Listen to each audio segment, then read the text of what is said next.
In a packed federal courtroom streamed to 62 million Americans, Congresswoman Jasmine Crockett is blindsided by Justice Clarence Thomas, stripped of her seat and banned from office for 10 years without a single word in her defense. 5 minutes later, she turns it all upside down, revealing a sealed envelope with what they never wanted exposed. Lavish gifts, hidden ties, and rulings that reek of secret deals. The judge freezes. The nation erupts. What truth could make the most powerful man on the Supreme Court tremble? Stay with us. This is a story worth every second of your time. The winter morning in Atlanta felt unnaturally still, as if the entire city was holding its breath. A gray sky hung low over the federal courthouse, its stone facade framed by flashing red and blue lights. Security was tighter than anyone could remember. Rows of armed officers stood shoulder to shoulder, their eyes scanning the crowd, earpieces buzzing with clipped commands. People moved in tense whispers down the marble corridors, their footsteps echoing off the high ceilings. Then, all at once, a ripple moved through the hallway like a shiver. The electronic docket board had just updated. Under the glowing header, in stark white letters, it read, "Presiding Judge, Clarence Thomas." It was the kind of revelation that didn't just turn heads, it froze the room. He almost never presided over cases outside the Supreme Court, and now here he was, stepping directly into this one. That alone was a shockwave. When the bailiff's voice thundered, "Court is in session," the room seemed to contract. Jasmine Crockett stepped inside, her heels clicking against the polished floor, every step measured. She had barely lowered herself into her chair before Clarence Thomas leaned forward, the weight of his presence bearing down. His voice was clipped, cold, and without ceremony. "We are proceeding under emergency protocol." The words were not an opening. They were a warning. Jasmine's attorney shifted, ready to respond, but Thomas's gaze was already slicing through the air. "Ms. Crockett, this is not the time for speeches." The interruption landed like a slap in the face. Jasmine's lips parted, her breath sharp, but before she could speak, the gavel came down. Once, twice, 3 times, each strike reverberating like a gunshot in the enclosed space. Then Thomas straightened, his tone flat and final. "It is the judgment of this court that Jasmine Crockett is hereby removed from her current term. Furthermore, she is barred from seeking public office for a period of 10 years. His voice didn't rise, didn't falter. It carried the weight of something already decided long before she walked through the door. He brought the gavel down again, 3 sharp blows that seemed to echo longer than the wall should allow. The sound pressed into the room like a closing steel door. A heavy, unnatural silence fell. The gallery sat frozen, not daring to breathe. Jasmine's attorney surged to his feet. "Your Honor, this procedure..." But the attempt was cut down instantly. "This hearing is for pronouncement only," Thomas said, the words fired off like commands, his voice unyielding. "There will be no debate, no witnesses." It wasn't an explanation. It was an order. The air seemed to constrict. Jasmine's jaw tightened, the muscle beneath her skin working. But she didn't flinch. Her eyes locked forward, and though the cameras couldn't hear her thoughts, they would capture every frame of her restraint. Around the room, the press was in motion. Reporters hunched over phones, fingers flying, some whispering into earpieces, others speaking into recorders. From the back row, one journalist leaned toward a colleague and murmured, "Justice on fast forward, or politics running a red light?" The phrase seemed to hang there, suspended in the heavy courtroom air, like a match just struck but not yet dropped, waiting for someone, anyone, to set the blaze. The last crack of Thomas's gavel was still vibrating through the courtroom when Jasmine's focus shifted, not outward, but deep inward, into a place no camera could follow. To the crowd, she was a figure frozen in her chair, a quiet silhouette framed by the judge's bench. But inside, the noise and heat of the present dissolved, replaced by the icy echo of a night 22 years ago. It came back in sharp fragments. The crunch of gravel under her shoes, the yellow glow of street lamps in a neighborhood that didn't expect her to be there, the slow creep of a patrol car alongside her. The window slid down, the flashlight cut into her eyes, and a voice as flat as the beam said, "We've had a report of a suspect in the area." Minutes later, her palms were pressed against the cold metal hood, steel cuffs snapping shut around her wrists. She was marched into the back seat, the world outside flashing past in red and blue. By sunrise, the charge was gone, scrubbed from the record as a mistaken identity. But the stain it left, humiliation, anger, the taste of how fragile dignity could be, had burned itself deep into her bones. From that night forward, she built her life like a counterattack. She fought her way into law school on a scholarship, not because she wanted the letters after her name, but because she refused to let anyone else decide her place in the world. She didn't have family money. She didn't have the right handshakes. What she had were long nights bent over library tables, books piled high, coffee cooling untouched, and a stubborn pulse in her chest that beat against exhaustion. She chose the path that paid little but cost everything. Public defense, walking into courtrooms with briefcases older than she was, staring down prosecutors with case files thicker than her paycheck. And still, she won. She stripped bad evidence bare, cut lies apart with surgical precision, and made juries see what the system wanted them to ignore. Her campaigns were never bankrolled by power brokers or corporate donors. Her fuel came from workers in hard hats who stuffed $5 bills into donation jars, from immigrant families who cooked her meals when she had no time to eat, from mothers who waited in courthouse hallways just to grip her hand. They printed her flyers on borrowed ink, stacked them on kitchen tables, and dialed phone numbers until their fingers ached. Every inch of her climb was built on the backs of people who had nothing to give, but everything to lose. And somewhere in that climb, Jasmine learned one of the most dangerous weapons in politics and law wasn't the roar of an argument, it was the stillness before it. She mastered the kind of silence that let her opponents keep talking until they tripped over their own words, giving her more than she could ever take by force. She knew exactly when to let the rope spool out, knowing she'd be the one holding it when it tightened. The memory slid away like a tide pulling back to reveal the present. The air in the courtroom was heavy again, the lights harsh against her face, the sound of shuffling papers filling the space where her voice should have been. Jasmine sat motionless, back straight, her eyes locked not on Thomas himself, but on the gavel in his hand. She didn't need to speak, yet. That silence wasn't absence. It was a countdown. And when it ended, no one in that room would be ready.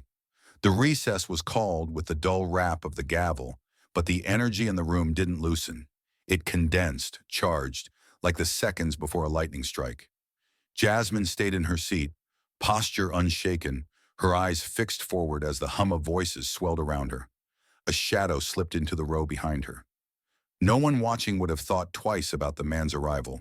His movements were measured, his body language a mask. Then under the cover of idle shifting, his hand appeared low, sliding something along the bench.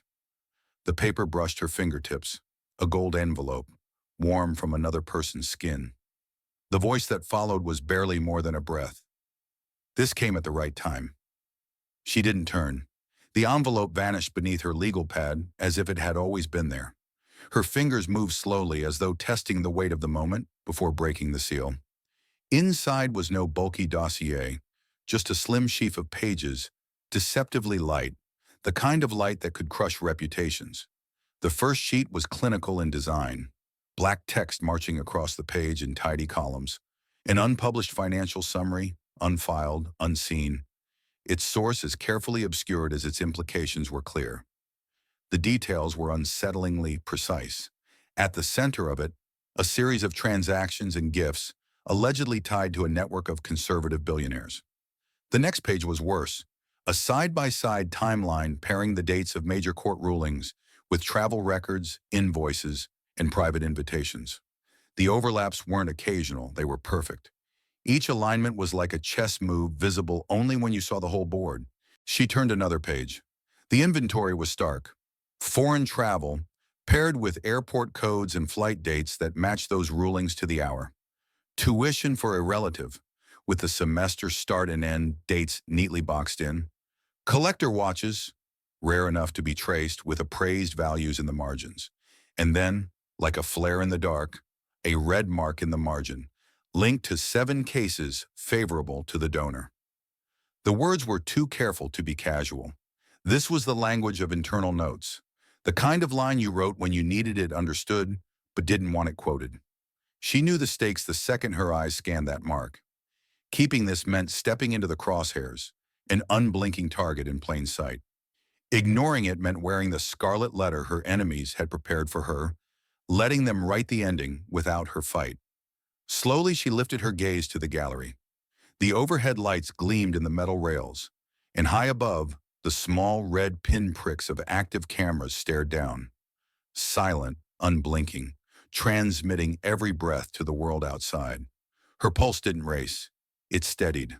The kind of stillness she felt before stepping into a fight she couldn't avoid. She stacked the pages neatly, returned them to the envelope, and set it square on her pad. Then came the smallest, sharpest movement of the day. A single deliberate nod. Quiet enough to miss. Clear enough to mean one thing. She had just chosen to walk straight into the storm. The gold envelope still rested under Jasmine's palm when the recess ended, its weight a silent dare. The gavel's sharp crack summoned the room back into rigid attention, and the murmurs of the gallery died in an instant. She rose with the others, but when she stepped forward, there was nothing tentative in her stride. "Your Honor, I request to speak briefly to address the core accusation," she said, her tone deliberate, the kind that didn't ask. It staked ground. Thomas didn't even glance at the clock. "There is no time for that," he replied, the edge in his voice slicing through the air. It wasn't just a refusal, it was an attempt to slam the door shut before she could get a hand on it. From the press row came a quick rustle, pens poised, cameras tilting, as a clerk approached the bench with a folded document in hand. "An urgent communication from the House Judiciary Ethics Council," the clerk announced, voice carrying clearly. The message was read into the record, every line wrapped in formal legal language. But the meaning was sharp. The accused must be given an opportunity to respond if the integrity of the process was to stand. The courtroom seemed to hold still on that point, the weight of the words hanging over the bench. Thomas's eyes narrowed slightly, the hesitation there for only a breath before he exhaled. 3 minutes, he said at last, clipped and cold. On the wall, a red countdown timer blinked to life, its numbers bleeding urgency into the room. Jasmine stepped to the podium, the noise of the world receding until it was just her, the bench, and the clock ticking down in the corner of her eye. She didn't waste a single second on self-defense. Instead, she set the gold envelope on the wood with a soft, deliberate tap, sliding the contents free.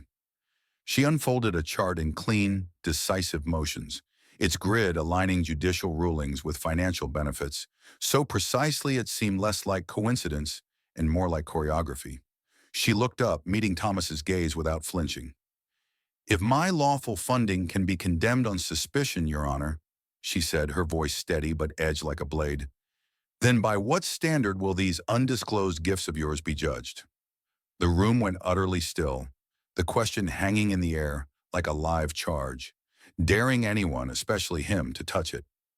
The last syllable of her challenge was still hanging in the air when the courtroom lights shifted, the gallery sinking into a tense half-shadow.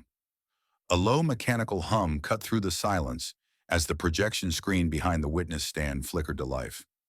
The first image snapped into focus, a high-resolution photograph of Clarence Thomas standing on the deck of a luxury yacht, drink in hand, the turquoise waters of the Amalfi Coast behind him.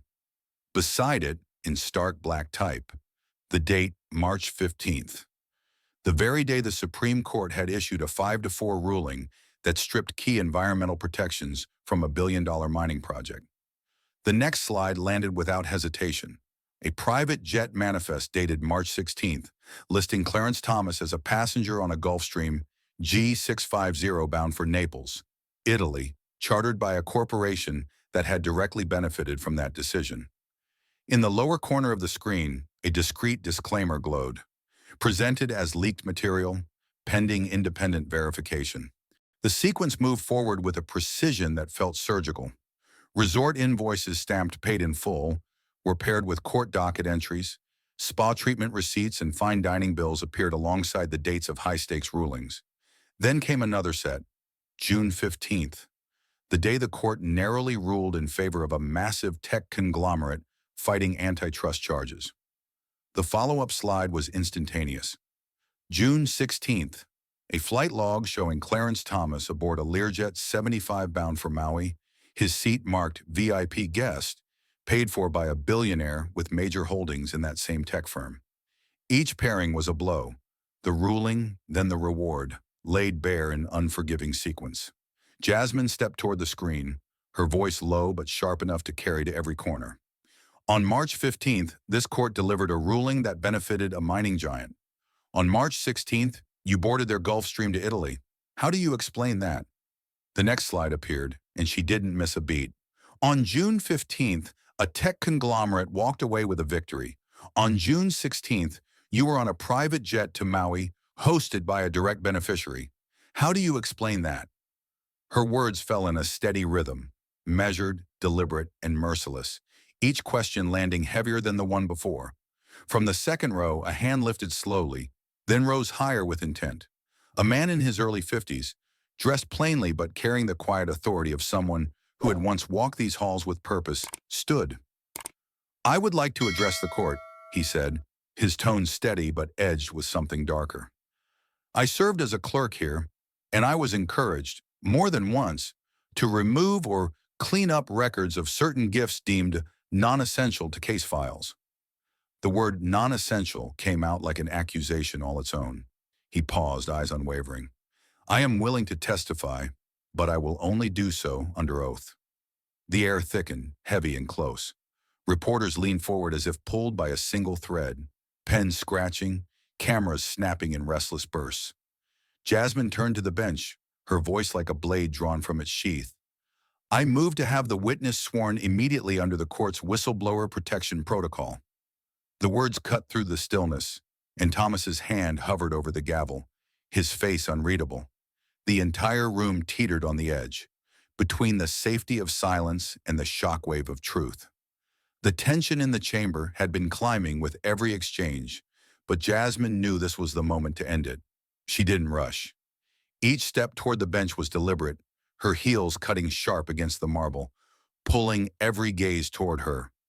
She stopped at the evidence table and placed a plain manila folder down with a quiet, almost dismissive tap.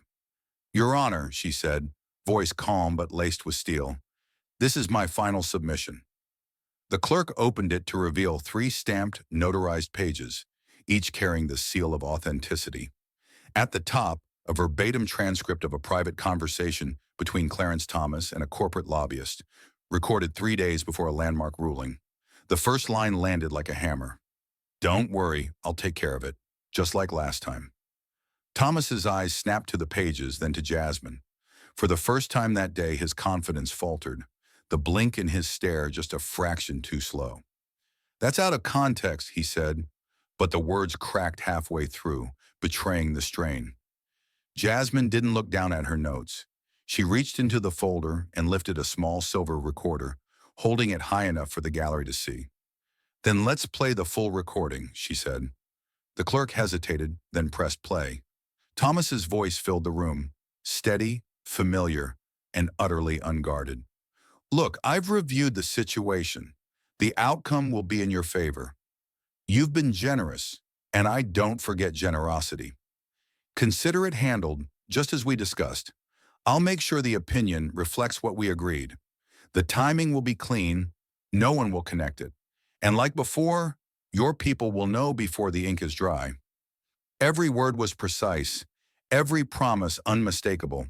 A ripple of shock moved through the gallery, not loud but heavy, as though the oxygen in the room had been cut. Reporters' pens scratched with frantic urgency. One juror leaned forward, jaw tight, eyes fixed on the speaker. Thomas's gavel struck the bench once, then again, but it sounded hollow, no longer the command of authority, but the desperate tap of a man losing control. "This is a smear," he insisted, but the phrase hung limp, dissolving in the air. Jasmine stepped closer, her eyes locked on his, her voice low but slicing through the tension. "If my funding can be condemned on suspicion, Your Honor, then what should we call this? When it's your own voice making the promise?" The words hit like a verdict, even without one being read. For a long beat, the room was motionless. Thomas sat rigid, the muscles in his jaw knotted, his hands slack around the gavel. His eyes darted, past his counsel, past the clerk, to the faces in the gallery, where the stares were no longer curious but damning. Jasmine didn't move, didn't need to. The balance had shifted. This was the strike everyone would remember. The moment Clarence Thomas's hold on his own courtroom shattered in full view. The air inside the chamber was so thick with tension it felt almost tangible, as if the walls themselves were holding their breath. Jasmine still stood firm, her final strike lingering like the echo of a gunshot that no one dared to talk over. And then, from the gallery, a measured voice cut through the stillness. A voice that didn't need to raise its volume to command the room. The senior representative from the Department of Justice stepped forward, his black suit unwrinkled, his expression carved in steel. He spoke slowly, deliberately, as if weighing each word before releasing it. Given the preliminary evidence and sworn testimony presented today, he began, pausing long enough for the words to hang like a loaded verdict in the air, we formally request that the disciplinary order against Ms. Crockett be suspended. The murmur in the gallery was instant but hushed, restrained by the gravity of the statement. He didn't blink, didn't break eye contact with the bench. Furthermore, he continued, his voice tightening into a razor's edge, we recommend the immediate launch of an independent judicial ethics investigation. The impact was immediate, an almost invisible shift in the atmosphere, but one that every soul in the room could feel. Reporters gripped their pens tighter. Lawyers exchanged quick glances. Even the air felt heavier, charged with the awareness that this was no longer just a defense for Jasmine. It was a direct assault on the man presiding over her case. The court clerk, seated at the side, hesitated for the briefest second before rising. In his hands was a crisp, folded sheet, the ink still fresh. He stepped forward, boots clicking against the polished floor, and his voice, though calm, carried the sharp authority of officialdom. By order of the court, he read, the proceedings against Ms. Jasmine Crockett are hereby stayed. The focus of this hearing is now shifted to examine potential conflicts of interest involving the presiding judge. The statement was like lightning splitting the silence. Every syllable fell with the precision of a gavel strike. Jasmine didn't move, her eyes fixed on Thomas, watching for even the smallest crack in the mask he had worn since morning. And then it came, not in words, but in the quiet, almost reluctant lowering of the gavel. Thomas's grip had slackened, his knuckles no longer tense, and the wood met the desk with none of the finality it once carried. It was not the sound of authority, it was the sound of surrender. The room caught it instantly. Eyes darted from the bench to the gallery, as if searching for someone else to confirm what they just witnessed. That single subdued motion was enough to say what he wouldn't. The balance of power had shifted, and it was no longer in his favor. From the far end of the bench, the presiding panel leaned into each other, speaking in voices too low to catch, but with gestures sharp enough to betray the urgency. It didn't take long. The lead member straightened, looking first to Jasmine, then to the gallery. All sanctions against Ms. Crockett are vacated, she announced, her tone resolute, due to procedural irregularities and potential conflicts of interest. The gallery erupted, not in shouts or applause, but in a rising tide of sharp intakes of breath, hurried pen scratches, and the low hum of disbelief. The press bench came alive. Camera shutters snapped like rapid gunfire, trying to capture every frame of the moment. Power faltered in plain sight. Thomas remained seated, but his body told the story his lips refused to. The rigid posture he'd maintained all morning had softened. His shoulders dipped forward slightly, and the once unshakable set of his jaw loosened. When he finally stood, it wasn't with the commanding authority that had defined his decades on the bench. It was slower, more deliberate, as though every movement now carried the weight of what had just been taken from him. He set the gavel down with care, almost reverence, and stepped back from the bench. There was no announcement, no self-defense, no parting remark to reclaim even a fragment of control. His silence was deafening.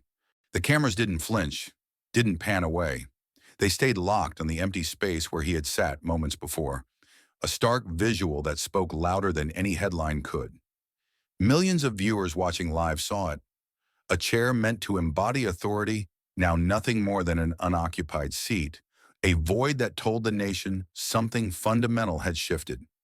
Even in the farthest rows of the gallery, people leaned forward, instinctively aware they were witnessing a turning point that would be replayed, dissected, and debated long after the chamber lights dimmed.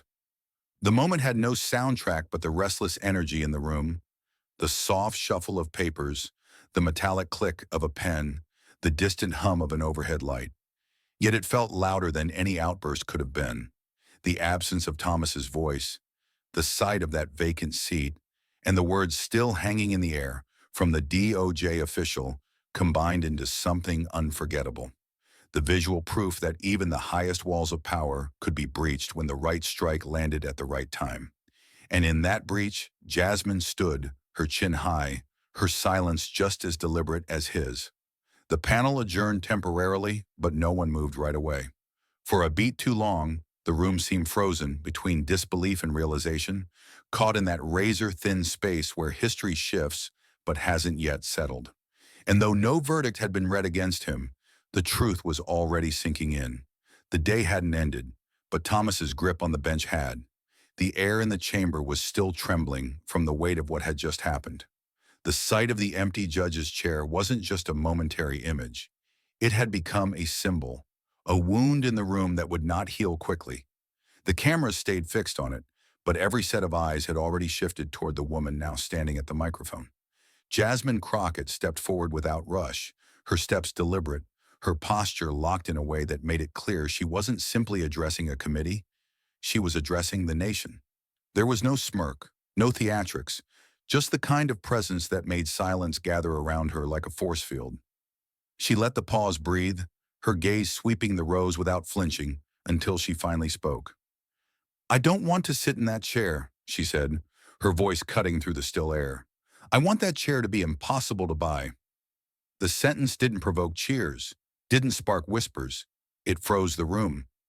In those 9 words, she stripped the conversation down to its marrow. It was no longer about her survival in this hearing.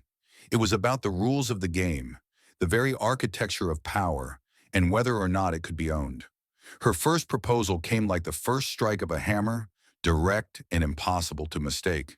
She laid out a mandate that every federal judge, without exception, must file full disclosures of all gifts, travel perks, services, and third-party payments on a quarterly basis.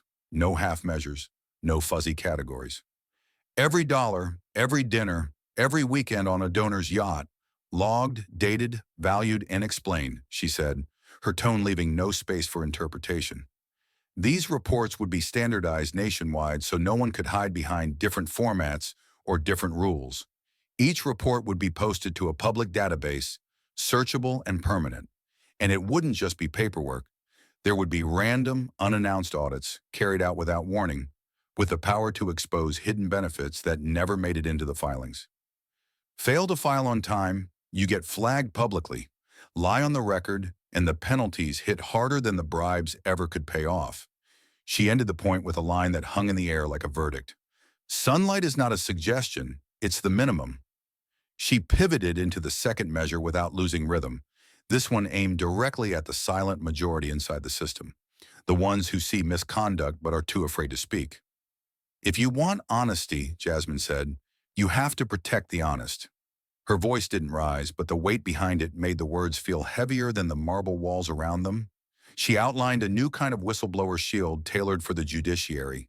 Total immunity from civil or criminal liability for any judge or court staffer who makes a good faith report of misconduct within the scope of their duties. Not partial protection, not conditional, absolute immunity when they step forward with truth. And this protection wouldn't be controlled by the same people it was meant to keep in check. Reports could be filed through an encrypted external channel, operated independently, with no access by courthouse administrators. Identities could be kept anonymous by law, sealed beyond the reach of political leverage or courtroom coercion. And if any judge or official retaliated through demotion, reassignment, or any other means, the retaliation itself would trigger an automatic investigation, an immediate halt to whatever action they tried to take. She didn't frame it as an option. She framed it as a structural necessity, something the system would not survive without. Then came the third strike, and this one landed like a steel beam dropped in the center of the room. Jasmine called for the creation of an independent judicial integrity commission, an entity completely outside the executive branch, outside Congress, outside any single power center. A place that answers to the Constitution, not to favors or friendships, she said. This commission would have three unshakable authorities: the power to open preliminary inquiries into judicial conduct, the authority to oversee and enforce recusals, and the right to recommend removal when conflicts of interest crossed into corruption. It would operate on the clock, investigations bound by strict timelines, with findings published for the public in clear language instead of cryptic legal jargon. Every judge would be listed in a standing conflicts registry that matched their personal, financial, and social ties against the cases they heard. Recusal decisions would be posted with full explanations, not riddles, and patterns of influence would be mapped and released so the public could see them plainly. If a judge's record showed they repeatedly ruled in favor of associates, donors, or benefactors, the commission wouldn't just file it away, it would act. Trust isn't a feeling, she told them. It's a trail you can follow. By now, the room wasn't just listening. They were leaning in, as if the very shape of the system was being rewritten before their eyes. Jasmine didn't let the momentum drift into applause or distraction. She anchored it by turning every idea into a concrete demand.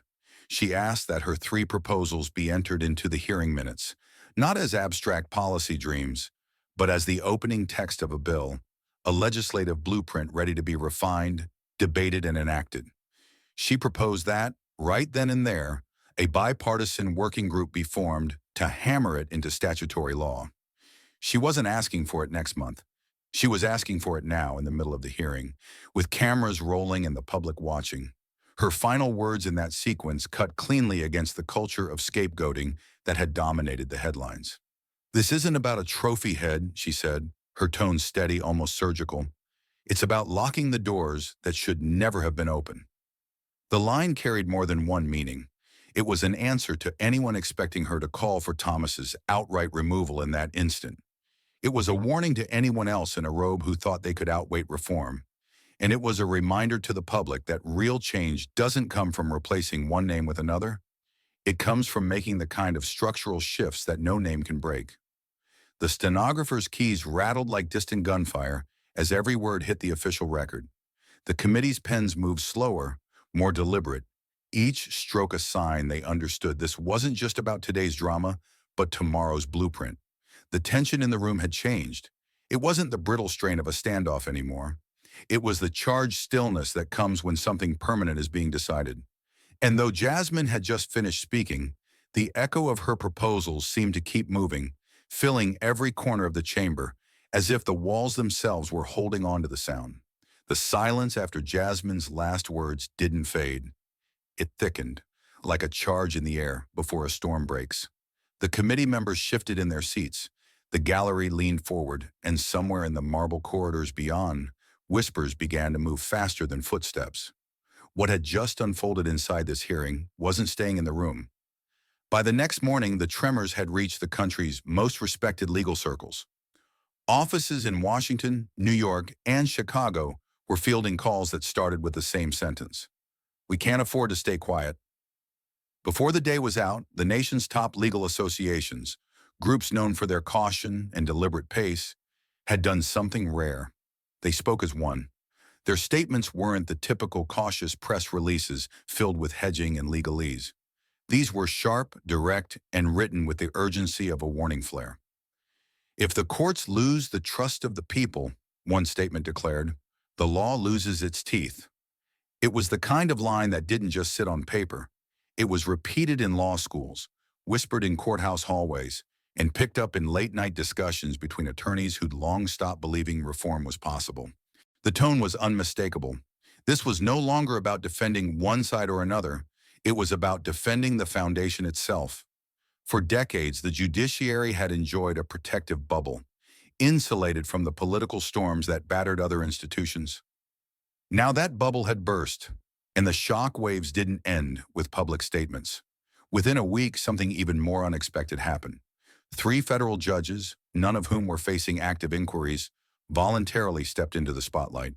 They announced updated public disclosures, adding trips, dinners, and gifts that had previously been left off the books. Each of them framed it carefully, saying they wanted to avoid misunderstanding. But the choice of words didn't fool anyone. This wasn't about misunderstandings. It was about survival. They could feel the shift in the air. What had once been an unspoken rule, that judges stayed silent unless cornered, was dissolving under the weight of public scrutiny. The ripple effect was visible outside the courthouses, too. Reporters camped near the entrances, watching for signs of the next name to break ranks. One judge, when pressed by a swarm of microphones about whether this move meant an admission of wrongdoing, simply shook his head and said, "No, it's a sign the rules are changing." That quote hit headlines within hours, carried not because it was defensive, but because it felt like the first honest sentence in a long time from someone in the black robe. For those who had built careers inside the fortress of judicial privilege, the message was clear. The drawbridge was being lowered, and it wasn't going back up. Capitol Hill, which often moves slower than the public's attention span, reacted with unusual speed. Behind closed doors, conversations that would normally drag for months found momentum in days. A special bipartisan committee was announced, tasked with drafting what they were already calling the Judicial Transparency Act of 2025. The name wasn't just symbolic, it was a line in the sand. This was about more than setting guidelines. It was about hard-coding integrity into the system so that no judge, no matter how insulated, could hide behind the opacity of tradition.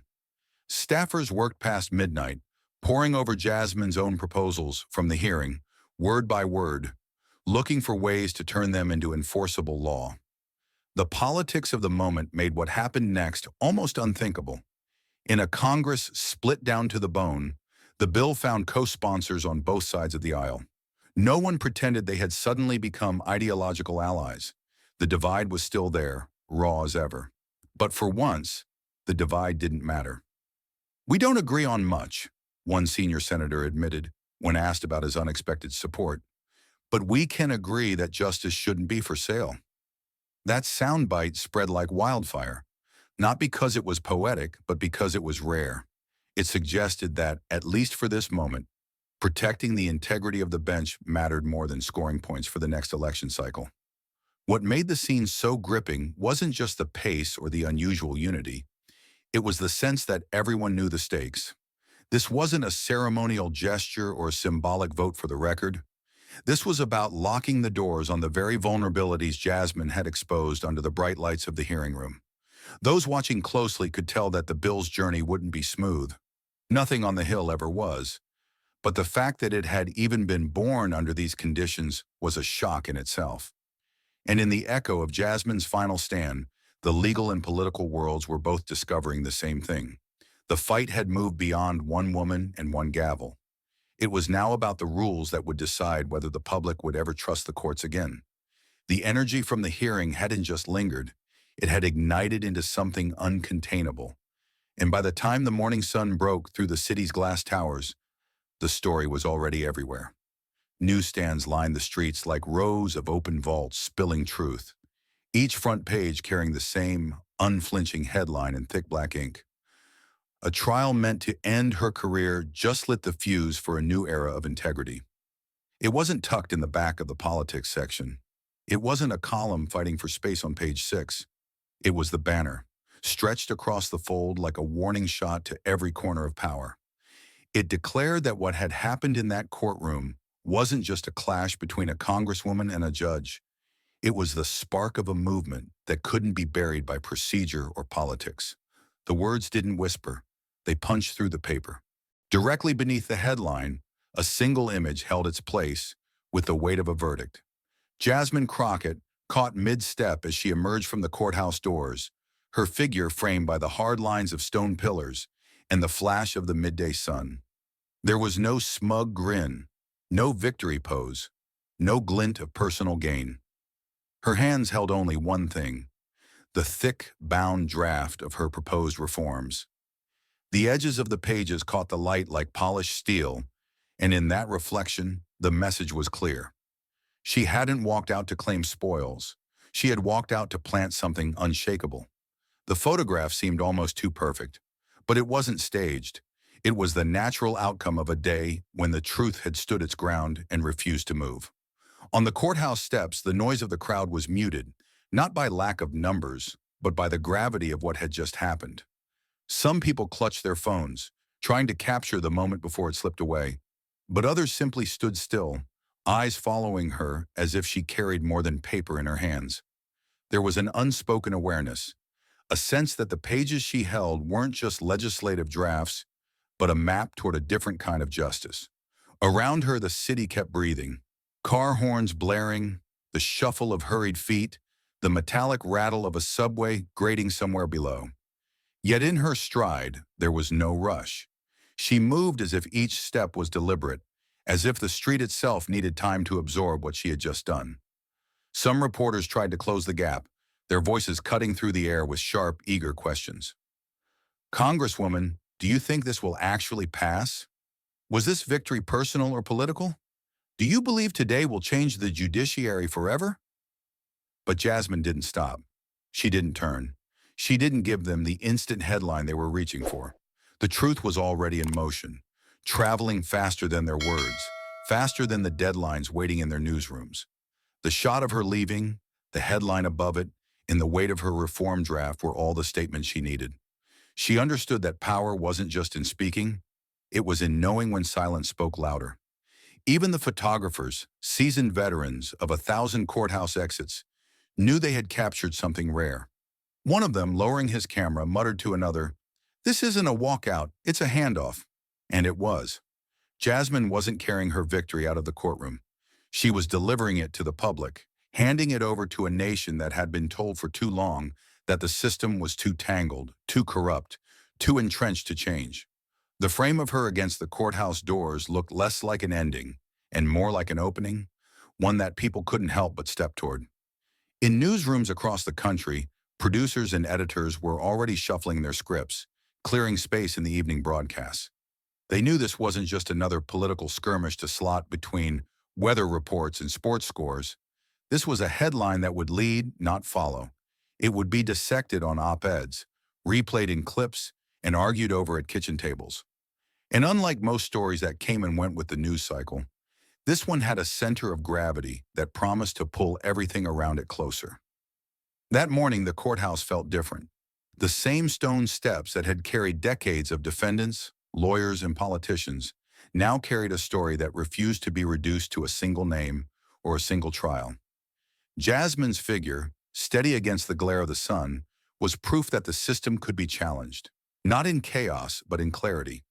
The draft in her hands wasn't an ornament of survival. It was a declaration that she hadn't just endured the trial, she had used it as a platform to build something larger. By the time she reached the end of the block, the image had already been shared, printed and replayed in more homes than the courtroom could hold. But those who had been there in person would remember it differently, not as a photo, but as a moment heavy enough to still the air.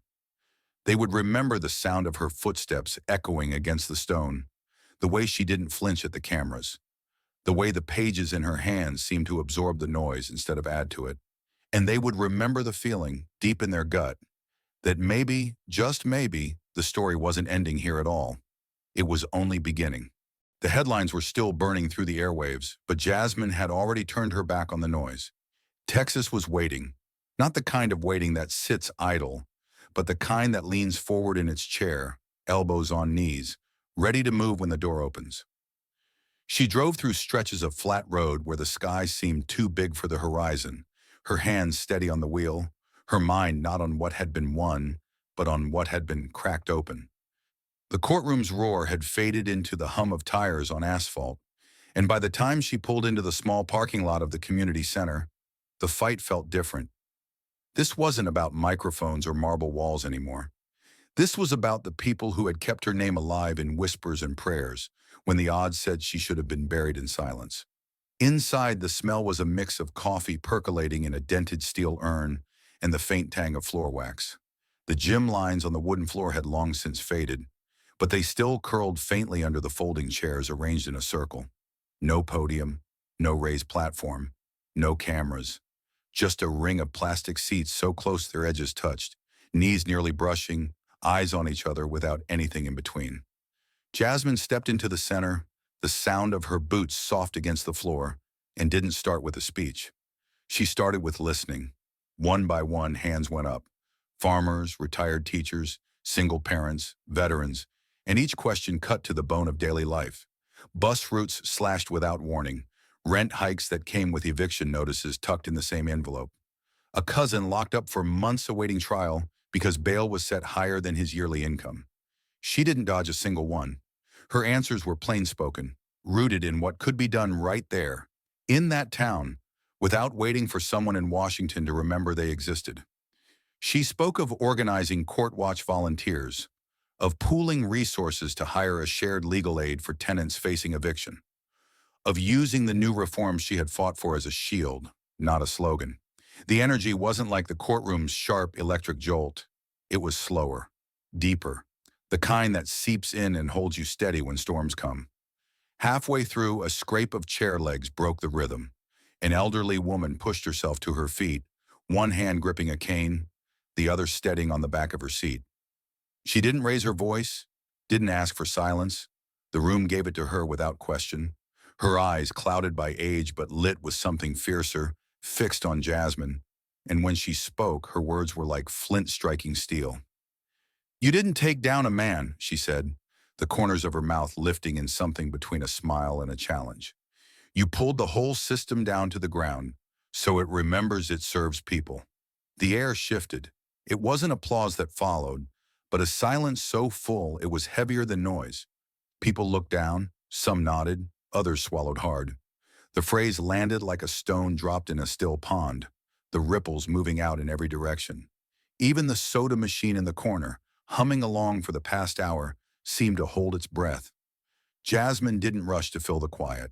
She let the words stand where they were, unshaken, like they belonged there long before today. Finally, she gave a single, deliberate nod, the kind that says, "I hear you," without drowning it in gratitude. "Thank you, ma'am," she said, her voice low, steady. No victory lap, no grand gesture, just a return to the circle, to the next hand in the air, because this was never about staying in the spotlight. It was about making sure the work moved forward even when the cameras were gone. By the time the meeting broke, dusk had slid over the parking lot, turning the windshields into mirrors of orange and violet. People didn't leave right away. They stood in clusters beside their cars, trading phone numbers on scrap paper, talking in low, urgent tones about who could give rides to court, who had spare rooms for someone facing eviction, who could translate legal documents for neighbors who spoke no English. It wasn't a rally. It wasn't protest chants echoing off walls.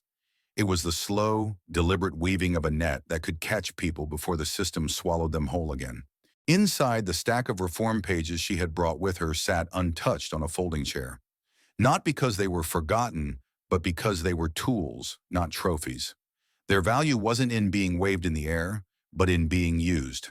Copied, marked up, passed around until the ink faded and the corners curled.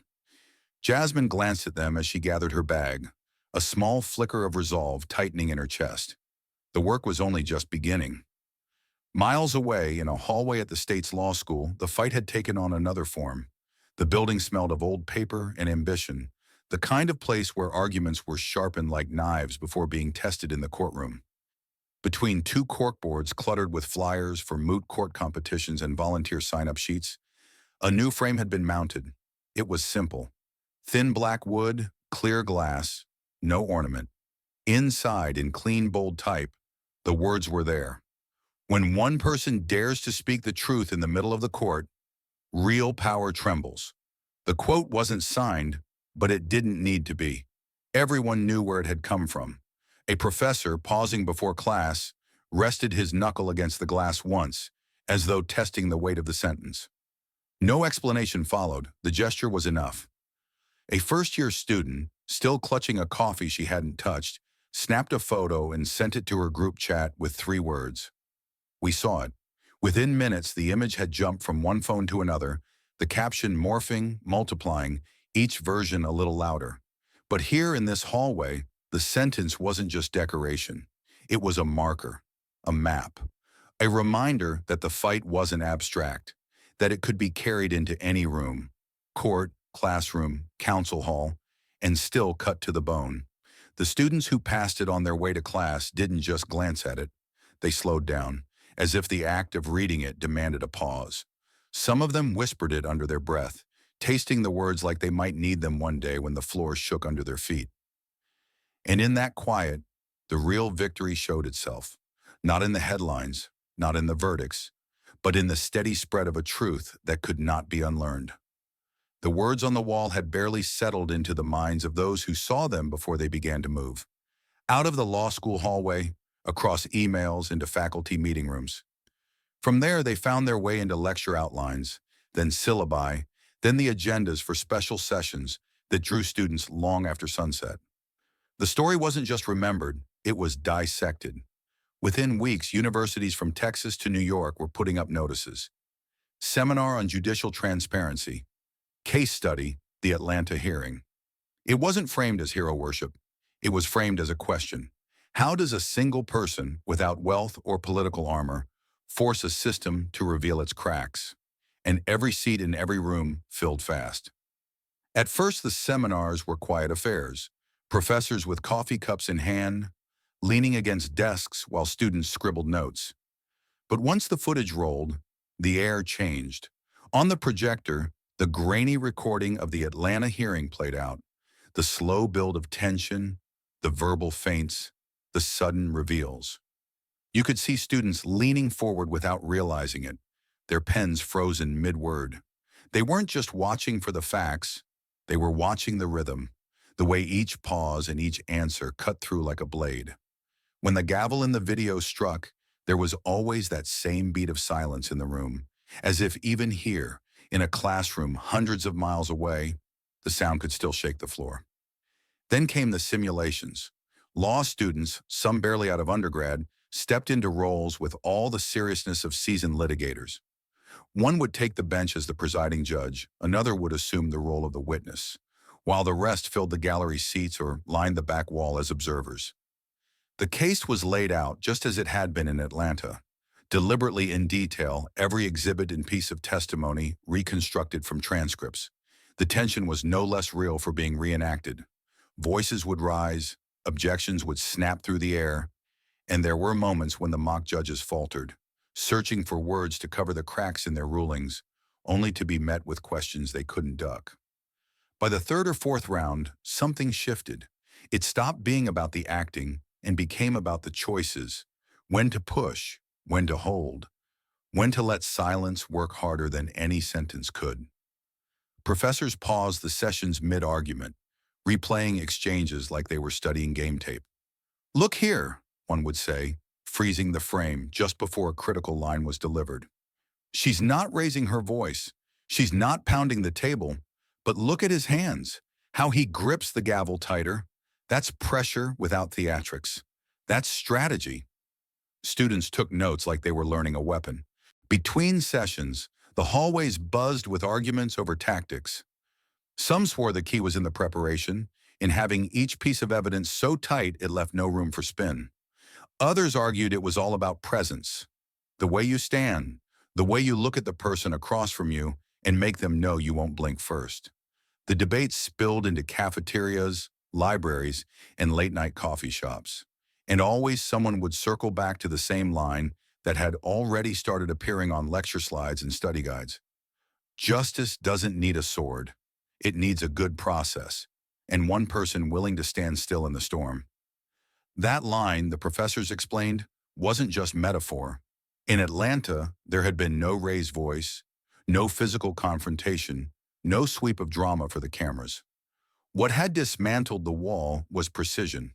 The right questions, asked in the right order, with the right evidence laid down like bricks in reverse, until the structure holding the lie collapsed under its own weight. The storm wasn't chaos. It was the full force of a system that resists being challenged. And standing still meant not breaking, not letting the pushback bend you into retreat. During one packed seminar in Chicago, a student raised his hand and asked the question everyone else had been circling. "So, is this about courage or is it about skill?" The professor smiled, just enough to suggest the answer was more complicated than either. "Courage without skill is a headline," he said. "Skill without courage is a footnote. But when they meet, That's when power trembles. The room went quiet. It wasn't applause they gave in return. It was something heavier. The sound of pens scratching faster, like they were afraid the moment might slip if they didn't get it all down. The case study spread beyond law schools. Policy institutes picked it up. Community organizers used it in leadership workshops.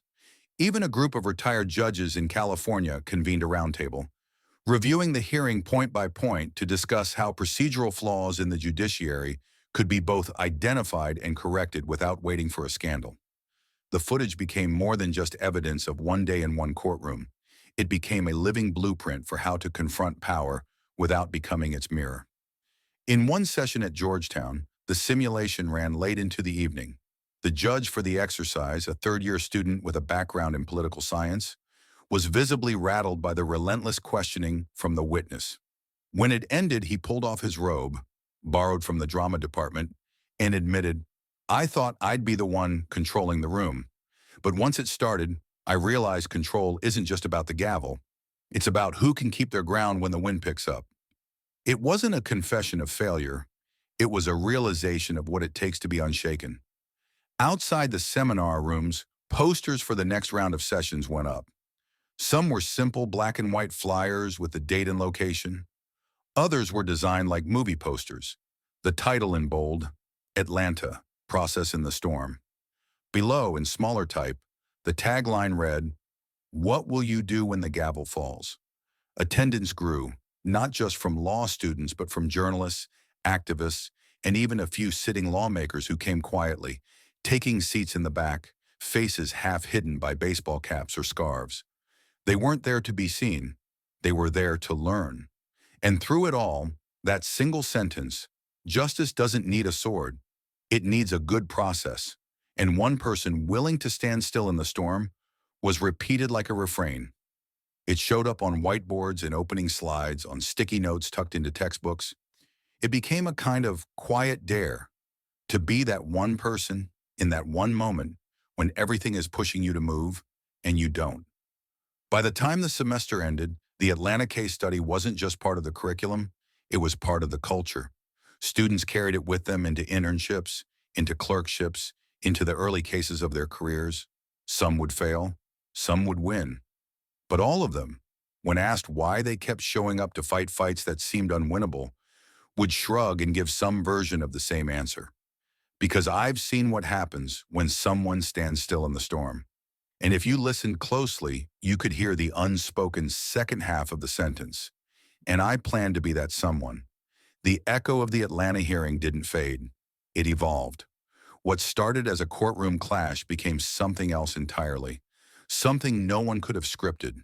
The faces that had watched in shock now carried a different expression: recognition. People weren't just talking about evidence or rulings anymore. They were talking about what it meant to stand there when every force in the room was trying to make you back down. The lesson didn't belong to lawyers or judges alone. It belonged to anyone who had ever been told to stay quiet for the sake of comfort. In the days that followed, the story took on a life of its own. Workers in break rooms repeated the lines word for word. Teachers brought it up in classrooms, not to debate the case, but to show students the anatomy of resolve. In community centers, over folding tables and cheap coffee, people started asking each other the same question: would you have stood still in that storm? The silence that often followed was telling, because everyone knew it wasn't a hypothetical. Life has a way of finding your storm, and when it does, you only get one choice. The deeper message was simple, but it cut like glass. Courage isn't loud. Courage is consistent. The world loves to glorify the big moments, the slam of a gavel or the raised voice, but the truth is quieter. It's the refusal to bend when the bending would make your life easier. It's knowing that the cost of walking away from the fight will follow you longer than the fight itself. And sometimes the only weapon you have is your refusal to move. Jasmine's stand in that room reminded people that the process matters more than the punch. Justice doesn't need a sword. It needs a good process, and one person willing to stand still in the storm. That line was more than poetic. It was a blueprint. It was a warning to those who think power is untouchable, and a challenge to those who think they're too small to make a dent. It told the janitor who reported stolen wages, the nurse who called out unsafe practices, and the neighbor who wouldn't look away from the truth. Your stand counts. But the lesson cut both ways. For those who abuse the process, who think procedure is just paperwork to be twisted, the hearing was a flare in the dark. It showed that precision can be deadlier than rage, that facts in the right order can corner even the most insulated. And for the rest of us, it showed that the smallest voice in the biggest room can still shift the ground under everyone's feet if it refuses to be drowned out. In the end, the Atlanta case stopped being about one judge, one lawyer, or one verdict. It became a reminder that the fight for justice is never abstract. It's in every meeting where truth is inconvenient. It's in every negotiation where someone's trying to write the ending before you've spoken your first line.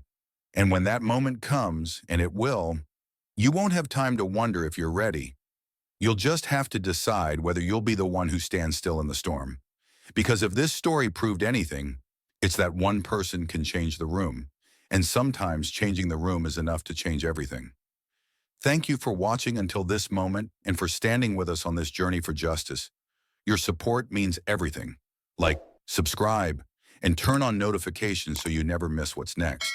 And we'd love to hear your thoughts. Leave a comment below and let us know what moved you most in this story. Together, our voices make a difference.